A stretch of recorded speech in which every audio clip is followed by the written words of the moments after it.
Dividend oriented investing is an excellent first step in remaining calm during the market upheavals. And also one has to analyze as to how one has to react to every bit of news.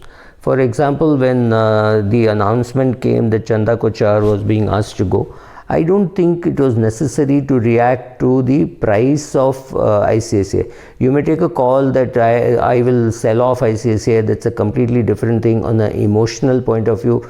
From a market price movement point of view, there was nothing really to do much. So be aware of what is the noise and what is the real substance. So real substance you can get from press releases, from industry body leader talk. For example, it is definitely worth reading the management discussion analysis and director's report of Tata Consultancy, even if you do not own TCS, even if your portfolio has only say Mindtree and Oracle.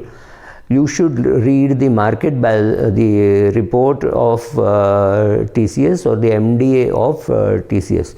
A caveat as usual, I own Oracle, Mindtree and TCS, so be careful. Therefore, this example. You should read what Wipro has to say, what Infosys has to say, what TCS has to say, and anyway you should be reading what Mindtree and Oracle have to say because you are holding those shares. So that is step one. Step two is to say, I know one thing, that markets may fluctuate, but dividend doesn't fluctuate as much as the market does. So if a company has a good dividend track record, I mean, you need to go to the US to look at companies like General Mills with a 120-year or 115-year track record of paying dividends, or of Procter and Gamble or Gillette, or these companies are just dividend churning Coke. These are just dividend churning machines. So you should worry only if suddenly there is a freeze in the dividend or there is a cut in the dividend. Other than that, don't let fear come into your portfolio, because even with the best strategies in the world, you can go completely wrong if you can't sit tight. Currently, a friend of mine is trying to sell a house in Chennai, and she's unable to get a good price. And I said, this is not the time to be selling. Maybe it's not the time to be buying, but it's not the time to be selling. There is fear. Nobody wants to commit to a 2.5 crore housing loan during this period. So trying to sell a flat now doesn't make sense, especially if you do not need the money. Now apply the same thing to your portfolio. Yes, in the month of January, you thought something is going to go wrong and therefore you sold. That's fine.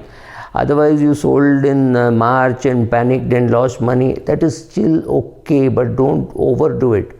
Now don't go and buy in a vengeance saying, I think I lost money in HDFC Bank, so I have to remake my money in HDFC Bank. That's not true. No, that is again acting in fear, saying, oh my God, what happens if it goes up? Or for, let's say you had shares of LMW, you sold it and now you're finding that every day the price is going up. Now don't panic and saying, I have to recover. How can I miss this?